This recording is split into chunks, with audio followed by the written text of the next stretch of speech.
നിന്റെ കഷ്ടതയും നീ ചെയ്യേണ്ടി വന്ന നിന്റെ കാഠിന ദാസ്യവും നീക്കി നിനക്ക് വിശ്രാമം നൽകുന്ന നാളിൽ നീ ബാബേൽ രാജാവിനെ കുറിച്ച് ഈ പാട്ട് ചൊല്ലും. Price the Lord. യഹോവ നിന്റെ വ്യസനം. ഹല്ലേലൂയ. നമുക്കൊക്കെ പല വ്യസനമുള്ളവരാണ്. ചിലപ്പോൾ നമ്മൾ പൊട്ടി കരഞ്ഞു പോകും, പൊട്ടി തകർന്നു പോകും. സ്തോത്രം. പല വ്യസനം, പല രീതിയിൽ, പല കാര്യങ്ങളിൽ. സ്തോത്രം. ദൈവം പറയുകയാണ്, യഹോവ നിന്റെ വ്യസനവും പിന്നെ നിന്റെ കഷ്ടതയും. ഹല്ലേലൂയ. നമ്മുടെ കഷ്ടത ആരാ കാണുന്നത്? ഹല്ലേലൂയ. നമ്മുടെ കഷ്ടത. ഹല്ലേലൂയ.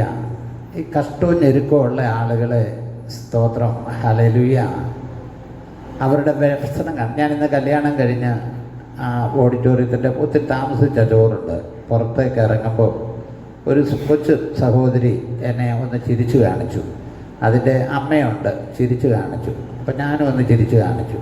ഞാൻ കൈ കഴിയേച്ച് കയറി വന്നു കഴിഞ്ഞപ്പോഴത്തേക്ക് ആ കൊച്ച് എൻ്റെ അടുക്ക വന്നുവെച്ചാൽ അവരുടെ ഭർത്താവ് BTH കഴിഞ്ഞതാണ്, ഒരു പ്രൈവറ്റ് ഇതിൽ, എന്നുവെച്ചാൽ IPC ഒന്നും അംഗീകരിക്കുന്ന കോളേജിലല്ല, BTH പാസ്സായതാണ്. എവിടെയെങ്കിലും ഒരു മാർഗം കിട്ടുമോ എന്ന് ചോദിച്ച് ഞാൻ പറഞ്ഞു, ഈ പഠിത്തം പോരാ, IPC പഠിച്ചാലേ IPC കയറാൻ പറ്റുള്ളൂ. അപ്പോൾ ഒരു മാർഗവും ഇല്ല, ജീവിക്കാൻ ഒരു മാർഗവും ഇല്ല. ഞാൻ പറഞ്ഞു, നിങ്ങൾ ജീവിക്കണമെങ്കിൽ ഒരു 10-15,000 രൂപ ഇല്ലാതെ ജീവിക്കാൻ പറ്റില്ല. അപ്പോൾ ഏതോ ഒരു പാസ്റ്ററുടെ കൂടെ ഇങ്ങനെ സഹശുശ്രൂഷകനായിട്ട് പോകുന്നുണ്ട്, അവിടെ ഒന്നും കിട്ടത്തില്ല. അപ്പം 10-15,000 എന്ന് പറഞ്ഞപ്പോഴത്തേക്ക് ആ കൊച്ചു പറയുക, ഒരു 5,000 രൂപയെങ്കിലും കിട്ടിയിരുന്നെങ്കിലെന്ന്. ഒരു കൊച്ചുമുണ്ട്, ഭർത്താവുണ്ട്, അതുണ്ട്. അപ്പം ഒരു 5,000 രൂപ പോലും അവർക്ക് വരുമാനമില്ല. അപ്പോൾ അവർ ശ്രദ്ധിക്കണം, അതുങ്ങൾ വല്ല എനിക്ക് തോന്നുന്ന റേഷനരിയൊക്കെ കിട്ടുന്ന അതുകൊണ്ട് ഇങ്ങ് ജീവിക്കുകയായിരിക്കും. സത്യം പറഞ്ഞാൽ എനിക്ക് സഹതാപം തോന്നി. പക്ഷെ സഹതാപം തോന്നി നമ്മൾ ഇങ്ങോട്ട് കാണാൻ വിളിച്ചോണ്ട് വന്നാൽ ഇതെങ്ങനെയുള്ളതാണെന്ന് പിന്നെ അറിയാൻ പറ്റും. കാരണം ഞാൻ കുറേ നേരം ഇങ്ങനെ സംസാരിച്ചായിരുന്നു. പിന്നെ ഒരു പേടി കാരണം ഇപ്പം അത് കാരണം ആളുകളെ പേടിയാണ്.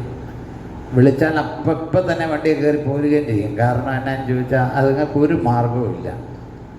ഒരു മാർഗവും ഇല്ലാതെ ഭാര്യയും കുഞ്ഞുങ്ങളുമായി നടക്കുന്ന എന്തോരം ആളുകളുണ്ടെന്നറിയാം, ഒരു വാസന മാർഗമില്ലാതെ. എന്ന് വെച്ചാൽ ഈ അനുഭവത്തിൽ വന്നു, കൂലിപ്പണിക്ക് പോകാൻ നിവൃത്തിയില്ല, അതിനില്ലെങ്കിൽ ആരോഗ്യമില്ല, അല്ലെങ്കിൽ അറിയത്തില്ല എങ്ങനെ കാര്യങ്ങൾ നടക്കുന്നത്. സ്തോത്രം, ഹല്ലേലൂയ. ശ്രദ്ധിച്ച്. അപ്പം അതാണ് യഹോവ നിന്റെ വ്യസനവും നിന്റെ കഷ്ടതയും. ഇഷ്ടംപോലെയുള്ള ആളുകളുണ്ട് ആ പ്രദേശത്ത്.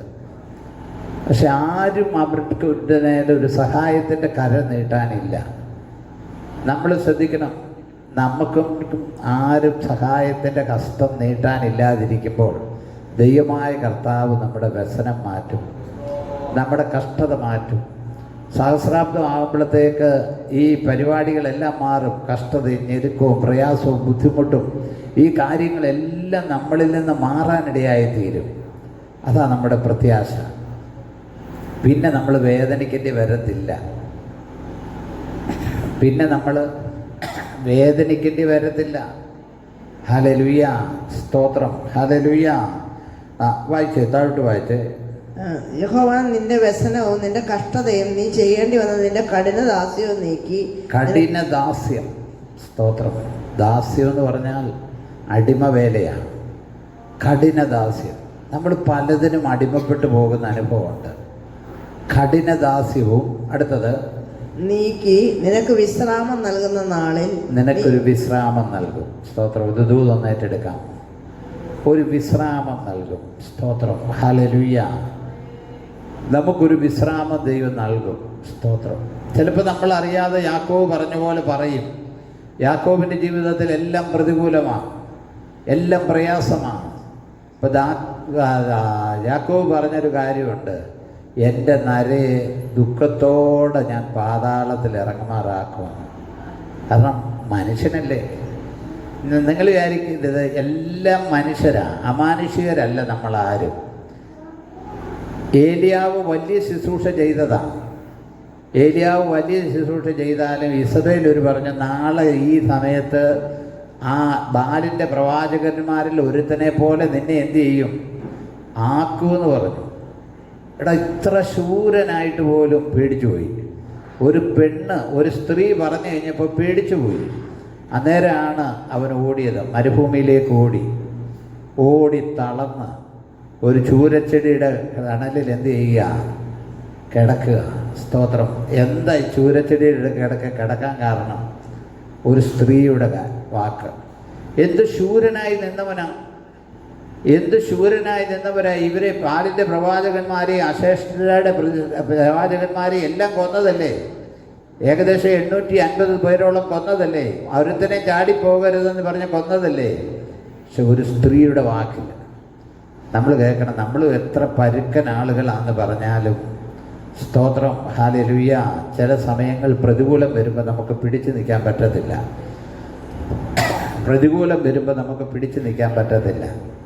ഇപ്പോൾ ഒരു പ്രതികൂലത്തിൻ്റെ സമയമാണ് എല്ലായിടത്തും ചുമയും പണി പ്രയാസമാണ്. എല്ലായിടങ്ങളിലും പ്രയാസമാണ്, ബുദ്ധിമുട്ടാണ്. ഒരു മാരകമായ ഒരു രോഗമായിട്ട് അതങ്ങ് മാറിയേക്കുക. ചെറിയ കാര്യമേ ഉള്ളൂ, എല്ലാവർക്കും ബുദ്ധിമുട്ടാണ്. അപ്പോൾ അങ്ങനെ ഒരു പ്രത്യേക കാലത്തിലാണ്. പക്ഷേ കർത്താവ് പറഞ്ഞു നമുക്കൊരു വിശ്രാമം തരാമെന്ന്. ഇന്ന് രാത്രിയിൽ സഹസ്രാബ്ദവും വെളിപ്പാടുമാണ് പറയുന്നെങ്കിലും നമ്മൾ ശ്രദ്ധിക്കുക, കർത്താവ് നമുക്കൊരു വിശ്രാമം തരും. എത്ര പേരത് വിശ്വസിക്കും? ഹല്ലേലൂയ. നമുക്ക് കർത്താവ് ഒരു വിശ്രാമം തരും. ഹല്ലേലൂയ.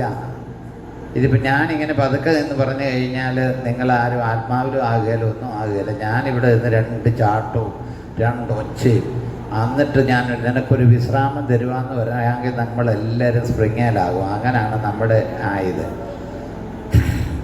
ദൈവമായ കർത്താവ് നമ്മളോടുണ്ടല്ലോ, ശാന്തമായും സംസാരിക്കും. നമ്മുടെ ഹൃദയത്തോട് സംസാരിക്കുന്നത് ശാന്തമായിട്ടാണ് സംസാരിക്കുന്നത്. ഹല്ലേലൂയ. നമ്മുടെ ഹൃദയത്തോട് ദൈവം സംസാരിക്കുന്നത് ശാന്തമായിട്ടാണ്. ഞങ്ങൾ ഇന്ന് കല്യാണത്തിന് പോയി, കല്യാണം ലീഡ് ചെയ്യുന്ന പുള്ളി ലീഡ് ചെയ്യുന്നതും അലറിക്കൊണ്ടാണ്. ലീഡ് ചെയ്യുന്നതും അങ്ങ് ഇരിക്കാൻ മേല. ലീഡ് ചെയ്യുന്നതും ഭയങ്കര സൗണ്ടായിരിക്കും, പക്ഷേ ലീഡ് ചെയ്യുന്നതും സൗമ്യമായിട്ട് പറഞ്ഞാൽ പോരെ. ഹല്ലേലൂയ. സ്തോത്രം. ഹല്ലേലൂയ. അതുകൊണ്ട് സൗമ്യമായ ഭാഷയിൽ, മനസ്സിലാകുന്ന ഭാഷയിൽ പറയുകയാണ്, ദൈവം ഒരു വിശ്രാമം തരും. ഹല്ലേലൂയ. ഞങ്ങൾക്കിപ്പം ഞങ്ങളോടുള്ള ബന്ധത്തിൽ വ്യക്തിപരമായിട്ട് ഒത്തിരി പ്രാർത്ഥന ആവശ്യങ്ങൾ പറയുന്നില്ല. അനുദിനമുള്ള കാര്യങ്ങൾ ദൈവത്തോട് പറയുന്നെന്നുള്ളതേ ഉള്ളൂ. വിശ്വാസികളോടുള്ള കാര്യത്തിലുള്ള കാര്യമായി ഇപ്പം കൂടുതലും ദൈവത്തോട് പറഞ്ഞുകൊണ്ടിരിക്കുന്നത്. വിശ്വാസികളോടുള്ള കാര്യങ്ങളാണ് കൂടുതലും ദൈവത്തോട് പറഞ്ഞുകൊണ്ടിരിക്കുന്നത്. സ്തോത്രം. ഹല്ലേലൂയ. വിശ്വാസികളോടുള്ള കാര്യങ്ങളാണ് പറഞ്ഞുകൊണ്ടിരിക്കുന്നത്.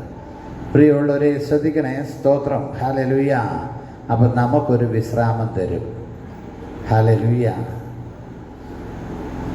നല്ല അന്ത്യത്തിൽ നീ പിതാക്കന്മാരോട് ചേരുമെന്ന് ഒരു ദൈവദാസനോട് പറഞ്ഞു കഴിഞ്ഞാൽ, സ്തോത്രം, നല്ല അന്ത്യത്തിൽ ചേരാതിരിക്കാൻ പറ്റത്തില്ല. സ്തോത്രം. നല്ല അന്ത്യത്തിൽ. ഇനി ഈ നല്ല അന്ത്യം എന്ന് പറയാൻ ഇനി എന്തുണ്ട്? നമ്മളിവിടെ ഇരിക്കുന്ന പിള്ളേരെ ഒഴിച്ച് ബാക്കിയുള്ളവരെല്ലാം ഒന്ന് ചിന്തിച്ചേ. എത്ര കാലമുണ്ട്. കാലം അതിവേഗം ഓടുകയല്ലേ. ഹല്ലേലൂയ. കാലം അതിവേഗം ഓടുകയാണ്. സ്തോത്രം. ഹല്ലേലൂയ. കഴിഞ്ഞ ദിവസം ഞാൻ കല്യാണം ആലോചിച്ച് കരിമീകരിച്ച ഒരു കല്യാണം, അവരുടെ കയറി താമസത്തിനായിരുന്നു കഴിഞ്ഞ ആഴ്ച പോയ ഞായറാഴ്ച. അപ്പം ആ ചെറുക്കൻ 25 വയസ്സായിരുന്നു.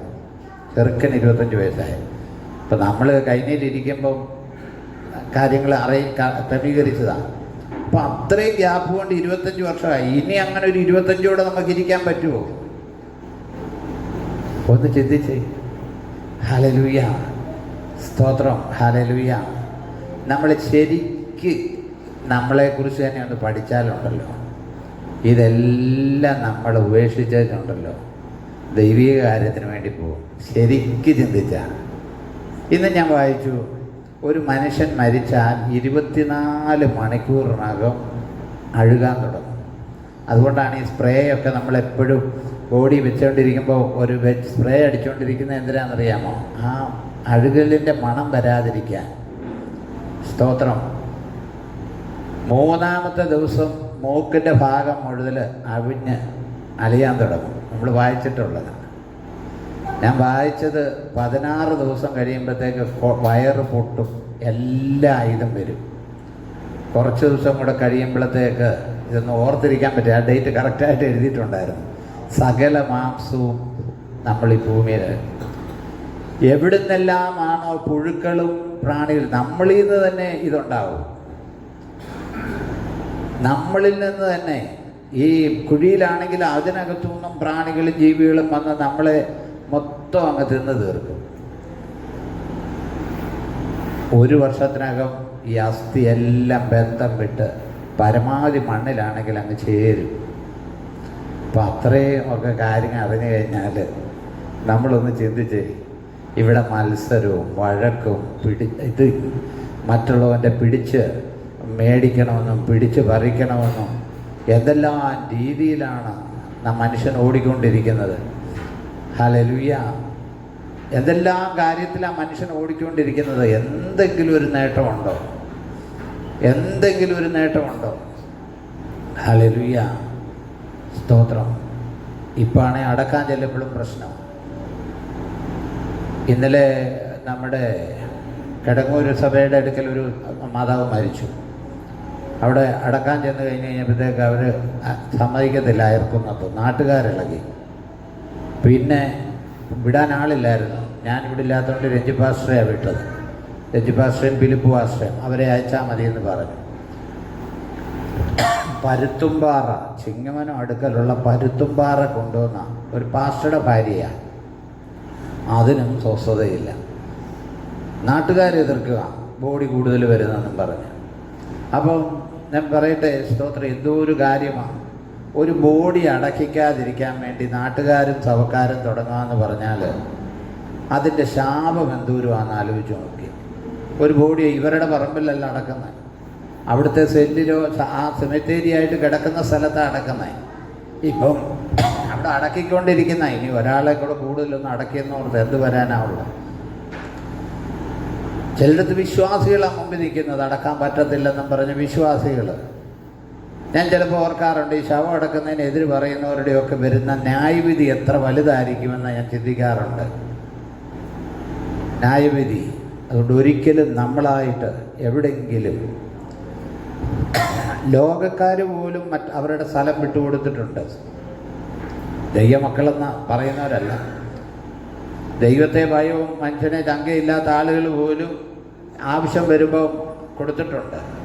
ഹല്ലേലൂയ. അങ്ങനെ ചെയ്തിട്ടുണ്ട്. ഇനിയിപ്പോൾ കുറേ കഴിയുമ്പോഴത്തേക്ക് നമ്മൾ മനസ്സിലാക്കണം, എല്ലാം കത്തിക്കുമെന്നാണ് എനിക്ക് തോന്നുന്നത്. ഈ രീതിയിൽ പോയി കഴിഞ്ഞാൽ BJPയും കൂടെ ഭരണത്തിൽ വന്നു കഴിയുമ്പോൾ ബോഡി എല്ലാം കത്തിക്കാൻ തുടങ്ങും. അതിനുള്ള സംഗതി നമ്മുടെ വീട്ടിൽ തന്നെ അവർ അയക്കും, ഇല്ലേ പഞ്ചായത്ത് അതിനുള്ള ക്രമീകരണം ചെയ്യും. ഇതൊക്കെ നോക്കിക്കോ. സ്തോത്രം. ഇതെല്ലാം മാറും. സ്തോത്രം. ഹല്ലേലൂയ. മടക്കി വരട്ടെ. യെശയ്യാ പ്രവാചകന്റെ പുസ്തകം 49-ാം അധ്യായം 8-9 വാക്യങ്ങൾ വായിക്കാം. യെശയ്യാ പ്രവാചകന്റെ പുസ്തകം 49-ാം അധ്യായം അതിൻ്റെ 8-9 വാക്യം. യഹോവ ഇപ്രകാരം അരുളിച്ചെയ്യുന്നു, പ്രസാദകാലത്ത് ഞാൻ നിനക്ക് ഉത്തരം അരുളി, രക്ഷാ ദിവസത്തിൽ ഞാൻ നിന്നെ സഹായിച്ചു. ദേശത്തെ ഉയർത്തുവാനും ശൂന്യമായി കിടക്കുന്ന അവകാശങ്ങളെ കൈവശമാക്കി കൊടുപ്പാനും ബന്ധിക്കപ്പെട്ടവരോട് ഇറങ്ങിപ്പോയിക്കൊള്ളുവെന്നും അന്ധകാരത്തിലിരിക്കുന്നവരോട് വെളിയിൽ വരുമെന്ന് പറയുവാനും ഞാൻ നിന്നെ കാത്തു. Price the Lord. ദൈവം പറയുകയാണ്, യഹോവ ഇപ്രകാരം അരുളിച്ചെയ്യുന്നു, പ്രസാദകാലത്ത് ഞാൻ നിനക്ക് എന്ത് ചെയ്തു? ഉത്തരമരുളി. ബന്ധിക്കപ്പെട്ടവര്, അന്ധതമസിലിരിക്കുന്നവര്, അവരെയൊക്കെ വിടിവിക്കുന്ന ഒരനുഭവം. അവരെയൊക്കെ ദൈവം വിടിവിക്കുന്ന ഒരനുഭവം. ബന്ധിക്കപ്പെട്ടവര്. ഹല്ലേലൂയ. ഒരു ബന്ധിക്കപ്പെട്ടവനെ നമ്മളൊന്ന് അഴിച്ചു വിടുവാണെങ്കിലത്തെ സ്ഥിതി എന്താണ്? Hallelujah. Price the Lord. Hallelujah. ദൈവമായ കർത്താവ് നൽകും. ഈ സഹസ്രാബ്ദത്തിലേക്ക് വരുമ്പോൾ ദീർഘായുസ് ദൈവം നൽകും. യെശയ്യാ പ്രവാചകന്റെ പുസ്തകം 65-ാം അധ്യായം അതിൻ്റെ 20-ാമത്തെ വാക്യം എന്ന് വായിച്ച്. യെശയ്യാപ്രവാചകന്റെ പുസ്തകം 65:20. കുറെ ദിവസം മാത്രം ജീവിക്കുന്ന കുട്ടിയും ആയുസ് തികയാത്ത വൃദ്ധനും അവിടെ ഇനി ഉണ്ടാകുകയില്ല. ബാലൻ 100 വയസ്സ് പ്രായമുള്ളവനായി മരിക്കും. Price the lord. സ്തോത്രം. ഒന്ന് ശ്രദ്ധിച്ച്, സഹസ്രാബ്ദത്തിലേക്ക് വരുമ്പോഴേ നമ്മുടെ ഭാഷയിൽ പറഞ്ഞാൽ ചുമയും തുമ്മലും ചീറ്റലും ഒന്നുമില്ല. ഇന്ന് ചില പാസ്റ്റർമാർ കല്യാണത്തിന് വരേണ്ടിയായിരുന്നു. എന്നോട് പറഞ്ഞു, പാസ്റ്റർ തുമ്മലും വിഷമം കണ്ട് നിൽക്കാൻ മേല, ഒരു രീതിയിലും വരാൻ മേല. സ്തോത്രം. ശരീരം ബലഹീനമാണ്. സ്തോത്രം. ഹല്ലേലൂയ. എന്നാൽ അന്ന് കുറേ ദിവസം മാത്രം ജീവിക്കുന്ന ഒരു കുട്ടി ഉണ്ടാകത്തില്ല. ആയുസ് തികയാത്ത വൃദ്ധനുണ്ടാകത്തില്ല. ബാലൻ 100 വയസ്സ്. ബാലൻ, അതെങ്ങനെ അലങ്കാരികമായിട്ട് പറയാം. ഒരു ബാലൻ മരിച്ചാലും, അപ്പൊ 100 വയസ്സുള്ള മരിച്ചാൽ ആളുകൾ എന്നാ പറയും? ഒരു ബാലൻ മരിച്ചെന്നേ പറയുള്ളൂ. 100 വയസ്സുള്ള ഒരു മനുഷ്യൻ മരിക്കുമ്പോൾ അന്ന് പറയും ഒരു ബാലൻ മരിച്ചായിരുന്നു കേട്ടോ, ഒരു കുഞ്ഞ്. ആ ഒരു അവസ്ഥയിലേക്ക് കാര്യങ്ങൾ നീങ്ങും. ഇത് മുഴുവൻ ശാപം മുഖാന്തരമല്ലേ ഉണ്ടായത്? മനുഷ്യൻ്റെ ശാപം മുഖാന്തരമാണ് ഈ ലോകത്തിൽ ഈ പ്രശ്നങ്ങൾക്കെല്ലാം കാരണം. മനുഷ്യൻ്റെ ശാപം മുഖാന്തരമാണ്. സ്തോത്രം. ആയുസ് തികയാത്ത വൃദ്ധനും അവിടെ ഇനി എന്ത് ചെയ്യല്ല, ഉണ്ടാകുകയില്ല. ബാലൻ 100 വയസ്സ് പ്രായമുള്ളവനായി മരിക്കും. പാപിയോ 100 വയസ്സുള്ളവനായിരുന്നാലും ശപിക്കപ്പെട്ടവൻ എന്നേ വരൂ. അത് വേറൊരു സബ്ജക്റ്റാണ്. ഇത്രേ അനുഭവത്തിൽ ഉണ്ടായാലും ചിലവൻ അതിനകത്തുണ്ട്. അവൻ അതിനകത്ത് ശപിക്കപ്പെട്ടവനായിട്ടിരിക്കും. ഈ സഹസ്രാബ്ദം കഴിയുമ്പോഴല്ലേ പിശാചിനെ അഴിച്ചു വിടുന്നത്. അന്നേരം പിശാചിൻ്റെ കൂടാൻ ഈ സഹസ്രാബ്ദത്തിലെ നന്മ അനുഭവിച്ചവർ, ആലയത്തിൻ്റെ പുഷ്ടി അനുഭവിച്ചവരൊക്കെ എന്ത് ചെയ്യും? കർത്താവിനെതിരായിട്ട് തിരിവന്ന്. അതാണ് മനുഷ്യൻ. നിങ്ങൾ മനസ്സിലാക്കണം, അതാണ് മനുഷ്യൻ. കർത്താവിൽ നിന്ന് എല്ലാം അനുഭവിച്ച് ദീർഘായുസ്സും നന്മയും ഭക്ഷണവും വീഞ്ഞും എന്ന് വേണ്ട എല്ലാം അനുഭവിച്ച് കഴിഞ്ഞിട്ട് അവനെതിരെ വരും. അപ്പോൾ എന്തിതാന്ന് പറഞ്ഞാലും പാപം ഉള്ളിൽ ഉണ്ടെങ്കിൽ അവൻ അങ്ങനെ തന്നെ ചെയ്യത്തുള്ളൂ. സ്തോത്രം. അവനതേ മനസ്സിലാകത്തുള്ളൂ. സ്തോത്രം. ഹല്ലേലൂയ. നിങ്ങൾ ഈ ഭാവി എന്നൊക്കെ പറയുമ്പോൾ വലിയ ഇതായിട്ട് ചിന്തിക്കരുത്. ശബരിമലയിൽ ഇത് കട്ടളക്കാല് പൊതിഞ്ഞ സ്വർണവും എല്ലാം കൊണ്ടുപോയ ആളുകൾ, നേതാക്കൾ ഇപ്പോൾ ഓരോരുത്തരെ അറസ്റ്റ് ചെയ്തുകൊണ്ടിരിക്കുക. നിങ്ങളൊന്ന് ആലോചിച്ച് നോക്കി, ഇത്ര ദാരിദ്ര്യവാസം കാണിച്ച മനുഷ്യരെ. ശബരിമലയായിട്ടല്ല പറയുന്നത്, ഒരു പൊതു സ്വത്തിൻ്റെ അത് അഴിച്ചുകൊണ്ട് വീട്ടിൽ കൊണ്ടുപോകുമെന്ന് പറഞ്ഞാൽ ഏതും ആയിക്കോട്ടെ, അമ്പലമായിക്കോട്ടെ, പള്ളി ആയിക്കോട്ടെ, ഇവരെയൊക്കെ മാന്യന്മാരെന്ന് പറയാൻ നമുക്ക് പറ്റുമോ? കാരണം ഈ ജന്മന അവരുടെ മനസ്സിലത് കിടക്കുക, ആ പാപ അവസ്ഥ കിടക്കുക. ഹല്ലേലൂയ. സ്വർണത്തിന് വില കൂടുന്നതിൻ്റെ കാരണം എന്നാന്ന് ചോദിച്ചാൽ, ഈ ഭൂമിയിലുള്ള സ്വർണത്തിന് ഒരു ലിമിറ്റുണ്ട്. ഇനി പുതിയ കോറികളൊന്നും കണ്ടുപിടിച്ചിട്ടില്ല, അവിടെ ഇവിടെയൊക്കെ തിരയുന്നുണ്ട്. അപ്പം ഇതിനിയും ഉണ്ടാകാൻ ഇല്ല. അപ്പോൾ ഇനി ഇത്ര വർഷം കൂടെ ഇത് ഖനനം ചെയ്യാനുണ്ടാകുള്ളൂ എന്നൊക്കെയാണ് ഞാൻ വായിച്ചിട്ടുള്ളത്. പിന്നെ സ്റ്റോക്കുണ്ട്. ആ സ്റ്റോക്ക് എന്ന് പറയുമ്പോൾ അവരതിൻ്റെ മൂല്യമായിട്ട് ഡോളർ അടിക്കാനും രൂപ അടിക്കാനും ഒക്കെ ആയിട്ട് വെച്ചിരിക്കുന്നതാണ്. അപ്പോൾ അതുകൊണ്ട് അതിന് വില കൂടുന്നത്. ഇപ്പോൾ സ്വർണത്തിൻ്റെ കാര്യം, നമ്മൾ സ്വർണം മേടിക്കണമെന്നോ സ്വർണത്തിൻ്റെ കാര്യത്തിന് വേണ്ടി പോകണമെന്നോ അല്ല പറഞ്ഞത്. നമ്മളതിൽ നിന്നൊക്കെ ഓവർകം ചെയ്തവരാണ്. ചിലയിടങ്ങളിൽ ഞങ്ങൾ ഈ പോയെടുത്ത് നിന്നാൽ കുറേ പേര് ആഭരണം ഇടുന്ന ബന്ധക്കോസുകാരാവാൻ.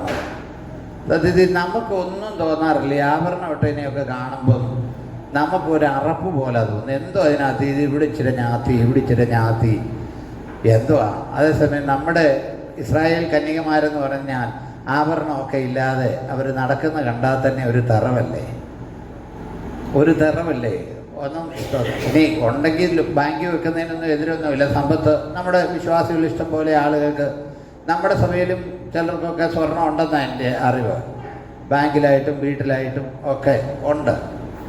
അത് വിറ്റ് സുവിശേഷ വേല ചെയ്തിരുന്നെങ്കിൽ എത്ര നന്നായേനെ. ഇതിനി വെച്ചുകൊണ്ടിരുന്ന വെച്ച് അടുത്ത തലമുറയ്ക്ക് കൈമാറുക, അവർ മക്കൾക്ക് തമ്മിൽ അടിയുണ്ടാക്കാൻ വേണ്ടി മാത്രം ഈ സാധനം വെച്ചുകൊണ്ട് ഇരിക്കുകയും ചെയ്യും. അസമയം നമ്മുടെ കയ്യിലുള്ള സാധനം ഇപ്പോൾ കൊടുത്താൽ നല്ല വിലയാണ്. ഒരു പവൻ 1,00,000 രൂപയുടെ അടുക്കലായി വരുക. അപ്പം അത് വിറ്റേച്ച് ഒരു പവനുണ്ടെങ്കിൽ നല്ലൊരു യോഗം നടത്തരുതോ? 10-50 പവനൊക്കെ ലോക്കറിൽ വെച്ചേച്ച് മരിച്ചു പോയി മൺമറഞ്ഞു പോയിട്ട് എന്തു ഗുണമാണ്? എന്ത് ഗുണമുണ്ടെന്നാ പറയുന്നത്? എന്ത് ഗുണമാണ്? മരിച്ച് മൺമറഞ്ഞു പോയിട്ട് പിന്നെ ഇതേ ചൊല്ലി തർക്കം, വഴക്ക്, മക്കൾ തമ്മിൽ പിണക്ക്, അന്യോന്യം പിണക്ക്. സ്തോത്രം. അതുകൊണ്ടാണ് തിരുവചനം പറയുന്നത്, നന്മ ചെയ്യുവാൻ നിനക്ക് പ്രാപ്തിയുള്ളപ്പോൾ യോഗ്യന്മാരായിരിക്കുന്നവർക്ക് ചെയ്യാതിരിക്കരുതെന്ന് പറയുന്നത്. നമുക്ക് പ്രാപ്തിയുള്ളപ്പോൾ എന്തെങ്കിലും ചെയ്തോണം. പ്രാപ്തി കുറഞ്ഞ് ഇനി ഒരുത്തിന് വിളിച്ചൊരു ഭക്ഷണം കൊടുക്കണമെങ്കിൽ നമുക്ക് പ്രാപ്തിയുള്ളപ്പോൾ ചെയ്യണം. നമ്മുടെ പ്രാപ്തി പോയി കഴിഞ്ഞാൽ പിന്നെ ചെയ്യാൻ പറ്റത്തില്ല. മക്കൾ എതിർക്കും. Praise the lord. സ്തോത്രം. ഹല്ലേലൂയ. എനിക്ക് ചിലയിടങ്ങളിൽ കാണുമ്പോൾ സഹതാപവും തോന്നും, സങ്കടവും തോന്നും. മക്കളെ പഠിപ്പിച്ച് അവർക്ക് ജോലിയായി അവരുടെ മക്കൾക്ക് വേണ്ടിയും കൂടെ നമ്മൾ സമ്പാദിക്കേണ്ട കാര്യമുണ്ടോ? നമ്മുടെ സുഖപ്രയത്നം, സഭാപ്രസംഗി പറയുന്ന പോലെ നമ്മുടെ സുഖപ്രയത്നം എന്തിനാ അത് കളയുന്നേ? എത്രയോ ആളുകൾ ആ ഗൾഫിൽ പോയി കിടന്ന് പണിതേച്ച് നാട്ടിൽ വന്നേച്ച് ആരുമല്ലാത്തവരായി ഭാര്യ പെട്ടിയും കിടക്കെ എടുത്ത് പുറത്തു വെച്ച് കൊടുത്തേക്കുന്ന എത്രയോ കുടുംബങ്ങളുണ്ട്. ആർക്കും വേണ്ടാതെ സങ്കടം പറയുന്ന എത്രയോ കുടുംബങ്ങളുണ്ട്. സ്തോത്രം. ഹല്ലേലൂയ. നമ്മുടെ വിഷയത്തിലേക്ക് മടങ്ങി വരട്ടെ. സ്തോത്രം. നമ്മൾ ചെയ്യാനുള്ളത് ചെയ്യുക.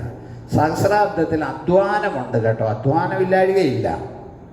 പക്ഷേ അതിനകത്ത് ക്ഷീണമില്ല. 62 യെശയ്യാവ് 62 8, 9 ഒന്ന് വായിച്ചേ. സ്തോത്രം. അതോട് വായിച്ച് അവസാനിപ്പിക്കാം. എന്നിട്ട് അടുത്ത അതിനെ ശേഖരിച്ചവർ തന്നെ അത് ഭക്ഷിച്ച് യഹോവയെ സ്തുതിക്കും. യെശയ്യാവ് 62 8, 9.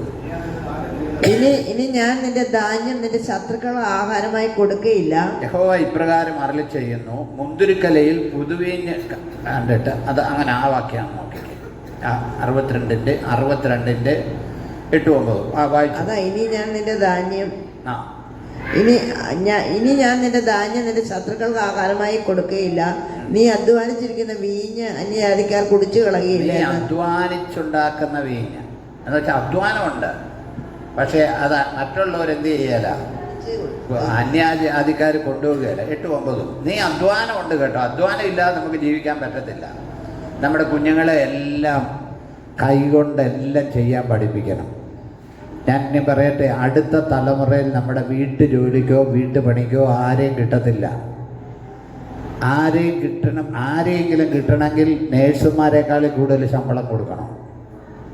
നിങ്ങൾ കുറിച്ച് വെച്ചോ. നേഴ്സുമാരെക്കാളും കൂടുതൽ ശമ്പളം കൊടുക്കണം. വീട്ടുവേലി ഇനിയിപ്പോൾ നമ്മുടെ വീട്ടിലൊരാളെ കുഞ്ഞുങ്ങളുടെ പ്രസവം എടുക്കാനോ എന്തിനെങ്കിലും കുറഞ്ഞതൊരു 30,000 രൂപയും ചിലവ് കൊടുക്കാതെ കിട്ടത്തില്ല. ഒരു കാര്യത്തിനും ആളെ കിട്ടത്തില്ല. അതുകൊണ്ട് കർത്താവ് ഏദൻ തോട്ടത്തിൽ വെച്ച് പറഞ്ഞ പോലെ മുഖത്തെ വിയർപ്പോടെ എന്ത് ചെയ്യും, അപ്പം ഭക്ഷിക്കുമെന്ന് പറഞ്ഞ പോലെ എല്ലാവരും വിയർത്തോണ്ടേ പറ്റും. എനിക്ക് നമ്മുടെ നാട്ടിൽ നമ്മുടെ ചില സ്വന്തക്കാരുടെ ഇടയിലെ ആളുകളുടെ വാക്ക് കേൾക്കുമ്പോൾ ദേഷ്യം വരാറുണ്ട്. ചിലർ ഇവിടെ വണ്ടി വന്ന് നിർത്തിയിട്ട് ചോദിക്കാറുണ്ട്, ഞങ്ങളുടെ വീട്ടിലെ ജോലിക്ക് വേണ്ടി നിങ്ങളുടെ സഭയിൽ വല്ലവരും ഉണ്ടോ? എനിക്ക് വല്ലാത്ത ബുദ്ധിമുട്ടാണ് അത് ചോദിക്കുന്നത്. എൻ്റെ സ്വന്തക്കാരും വിളിച്ച് ചോദിക്കാറുണ്ട്, നിങ്ങളുടെ സഭയിലെങ്ങാനും അങ്ങനെ ഉണ്ടോടാ നമ്മുടെ സഭയിൽ ഇങ്ങനെ വീട്ടുവേലയ്ക്ക് നടക്കാനാണ് ആളുള്ളത്. നമ്മളെ അങ്ങനെ അങ്ങ് താത്തി പറയുമ്പോഴേ തമാശ പറഞ്ഞല്ലേ നിങ്ങളുടെ സഭയിൽ. അപ്പോൾ നിങ്ങളുടെ സഭയിലുണ്ടോ എന്ന് ചോദിച്ചാലോ, ഞങ്ങളുടെ വീട്ടിലൊന്ന് വേലയുണ്ട്, ഇങ്ങോട്ട് വരാമോ എന്ന് ചോദിച്ചാലോ. ഇതെല്ലാം മാറാൻ പോവുക. ഹല്ലേലൂയ. അതുകൊണ്ട് അധ്വാനിക്കാതെ എല്ലാ കുഞ്ഞുങ്ങളെയും എല്ലാം ചെയ്യാൻ പഠിപ്പിച്ചോണം. അടുത്ത തലമുറകളെ അത് പഠിപ്പിച്ചോണം. ഇല്ലെങ്കിൽ ജീവിക്കത്തില്ല. ഇപ്പം ഈ പഠിപ്പിക്കാത്ത പിള്ളേരാണ് വിദേശത്ത് പോയി കിടന്ന് ഹോട്ടലിൽ പാത്രം കഴുകുകയും അതും ഇതുമൊക്കെ ചെയ്തുകൊണ്ടിരിക്കുന്നത്. വിദേശത്ത് ഇത് ചെയ്യാത്ത പിള്ളേർ ഇപ്പം എല്ലാം വിദേശത്തു നിന്ന് മടങ്ങി വന്നുകൊണ്ടിരിക്കുക. കാരണം അവർക്കാർക്കും വേണ്ട. ഇപ്പം അവർക്കാർക്കും വേണ്ട. എല്ലാ രാജ്യത്തും പ്രയാസമാണ്. സ്തോത്രം. അപ്പം അധ്വാനമുണ്ട്. അത് വായിച്ചങ്ങ് അവസാനം.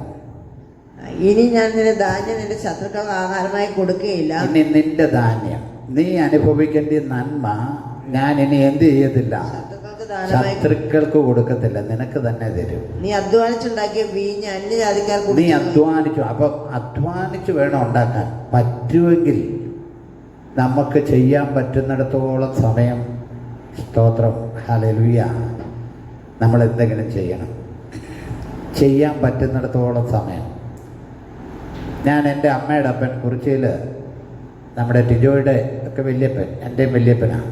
അപ്പച്ചൻ പ്രായമാകുമ്പോൾ ഞാൻ കണ്ടിട്ടുണ്ട് അവിടെയൊക്കെ സ്ഥലം കുറവാണ്, വിറകൊന്നുമില്ല. അപ്പോൾ അടുത്ത സ്കൂളിൻ്റെ അതിരെ കൂടെ വലിയ തേക്കുണ്ട്. അപ്പോൾ ആ തേക്കിൻ്റെ കരിയില പൊഴിയുമ്പോൾ അപ്പച്ചൻ വടിയൊക്കെ കുത്തിപ്പിടിച്ച്, നല്ല പ്രായമുണ്ട്, അതെല്ലാം ഇങ്ങനെ കമ്പി കൊണ്ട് കുത്തിക്കൊണ്ട് വരും. ഇപ്പോൾ കുനിയണ്ട, കുത്തിക്കൊണ്ട് വന്നിട്ട് ഇവിടെ കൊണ്ടുവന്നിട്ടിട്ട് പുറത്തൊരടുപ്പ് കൂടി അപ്പച്ചൻ വെച്ച് വെള്ളം തിളപ്പിക്കുകയും അതുപോലുള്ള കാര്യം ചെയ്യുന്നത് ഞാൻ കണ്ടിട്ടുണ്ട്, ആരെയും ആശ്രയിക്കാതെ. കാരണം അവിടെ ഒന്നും വിറകമ്മ കുറവാണ്. നമ്മുടെ ഇവിടെയോട്ടൊക്കെ അവർ വരുന്ന കാലത്ത് ആ ദേശത്തു നിന്ന് ആളുകൾ വരുമ്പോൾ നമ്മുടെ പറമ്പിലൊക്കെ വിറക് കിടക്കുന്ന കാണുമ്പോൾ ആശ്ചര്യപ്പെട്ടു പോകും. അപ്പോൾ എത്ര പ്രായമായാലും നമ്മളെ കൊണ്ട് ചെയ്യാവുന്ന കാര്യങ്ങൾ, വീട്ടിലിരുന്ന് ഇനി നമുക്ക് കറിക്കരിഞ്ഞു കൊടുക്കാൻ പറ്റിയാൽ അതെങ്കിലും നമ്മൾ ചെയ്യണം. നമ്മൾ ശ്രദ്ധിക്കണം, അധ്വാനമില്ലാതെ നമുക്ക് മുമ്പോട്ട് പോകാൻ പറ്റത്തില്ല. നമ്മുടെ ശുശ്രൂഷയിലും നമ്മുടെ സഭയിലും നമ്മൾ അത്യാവശ്യ ഉപദേശങ്ങളൊക്കെ പറയുന്നുണ്ട്. ഒരു വീട്ടിൽ എങ്ങനെ ഇടപെടണം, എങ്ങനെ പെരുമാറണം, അമ്മയപ്പന്മാരോട് എങ്ങനെ പെരുമാറണം, എല്ലാം നമ്മൾ പറയുന്നുണ്ട്. അത് ഏറ്റെടുത്താൽ അനുഗ്രഹമാണ്. ദൈവം നമ്മെ സഹായിക്കട്ടെ. നമുക്ക് പ്രാർത്ഥിക്കാം.